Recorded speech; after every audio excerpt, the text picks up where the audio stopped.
Hey guys, what is going on? Welcome back to my Robinhood portfolio. As always, hope everybody had a fantastic day of trading today. Today I thought I would talk about ETFs and why ETFs are such powerful investments for new investors on Robinhood and really new investors on the stock market in general. They're very safe funds, and like I said, they are very, very good investments for new investors. So I thought I'd kind of go through describing what an ETF is very briefly, and then some of the very positive things that are associated with ETFs for new investors. I know there's a lot of new viewers on the channel. I put out a couple of videos already talking about ETFs and why they are great investments. I've also talked about, for example, SPHD here in a number of different videos, as well as VYM, and why I think these are great investments for new investors. So I thought I'd just quickly talk about what an ETF is. So an ETF in all of these stocks here, DVY, SCHD, SDY, SPHD, and VYM, these are all ETFs, exchange traded funds. So when you buy this particular stock, you are actually buying a collection of underlying securities. So you're not buying one stock, you're buying a collection of underlying securities. So for example, VYM here, this is a great Vanguard high dividend yield ETF. And you can see on the bottom there, it's selecting high dividend paying U.S. companies, excluding real estate investment trusts that are market cap weighted from a particular underlying index, typically the S&P 500 index. So when you buy this one stock, VYM, so for example, I have one share of VYM, $79.40, but when you buy one share of this, you're actually buying fractional shares of about 100 different companies. So there's a lot of benefits when you do that. So first and foremost, you don't have to worry about buying individual stocks and securities. So you don't have to necessarily follow one particular stock, have exposure to that high risk of buying into one stock or one market segment. When you buy into any of these particular stocks here, VYM, SPHD, SDY, SCHD, DVY, you're buying essentially an underlying collection of stocks. You have good market diversification. You're in a number of different market segments, and it takes out the risk that is associated with buying one individual stock. So it's very good with regards to diversification. You don't have to worry about buying individual stocks like I have in my portfolio. If you guys remember from my past reviews of the portfolio, I have about 70 or 80 different stocks in the portfolio. You don't have to worry about doing that. You buy this one stock, and you have essentially a complete portfolio.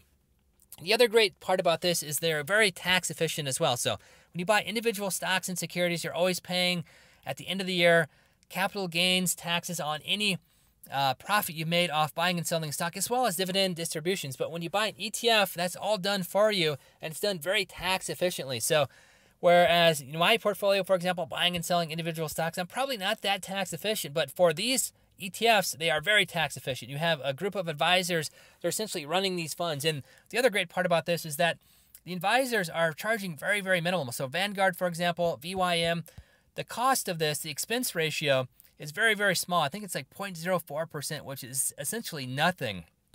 SPHD here is a little bit higher. It's about 0.3%, but these are very, very cheap to have essentially a manager managing a collection of stocks for you. If you had to do this through a traditional brokerage account like Charles Schwab or some of the other ones, you'd be paying essentially 5, 6, 7% for the same thing that's happening when you buy into this individual fund here. So very tax efficient. You get instant diversification. The costs are very, very good, and they're very user friendly. You can buy and sell these just like a stock. So if you had a collection of 100 stocks, it would take a lot of time, a lot of effort to go in and buy and sell all of those. With this, you just simply buy and sell this particular stock, and it's not like a mutual fund where there's only one time during the day in which these are bought and sold. You can do this anytime during active hours trading. And you can even do this during, for example, pre-market and after-hours trading as well. And just to take a look at an ETF that trades like a stock, a mutual fund that trades like a stock in depth here. Let's go to VYM here. You can see here, VYM High Dividend Yield ETF. You can see a summary of the fund here that I talked about in Robinhood. And you can see here a net asset value, NAV. That's simply adding up all the underlying securities and then dividing by the number of shares this particular company has for this particular ETF, and that gives you the net asset value. And it can be the price of the stock can trade above or below that. So you can even buy the stock at a discount a lot of the times. You can see there the dividend yield is very good. As we go down here, as I was talking about the expense ratio, that is the charges that is essentially charged to you indirectly through the fund. This money is taken out from the fund. You'll never get a bill for this. You'll never see this deducted from Robinhood or your other brokerage accounts. But that is the expense that is used to, for example, buy and sell the individual securities, make sure it's all tax efficient, so on and so forth. It's like an advisor on the fund. But you can see here it's very, very cheap, 0.08%. You can also see here total net assets, holdings. And what I want to do is go to the bottom here because they're also very good about telling you exactly what market segments here. You can see the instant diversification here, all the way from consumer goods, financial technology, so on and so forth. But you can also see what the holdings are. So these aren't like a lot of the mutual funds that have a lot of turnover activity. These are index funds. Maybe a few times during the year these will turn over, but they're very transparent as well. You can see all of the stocks in the portfolio here. And you can see here, this has a collection of really good blue chip stocks. Microsoft, Johnson & Johnson, JP Morgan Chase & Company, AT&T, General Electric, Pfizer, a lot of great stocks.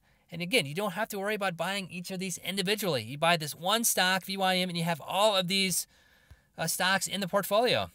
So that is why I think buying ETFs is so great for new investors. Again, they are very tax efficient. You don't have to worry about any tax implications at the end of the year. That's all already done for you.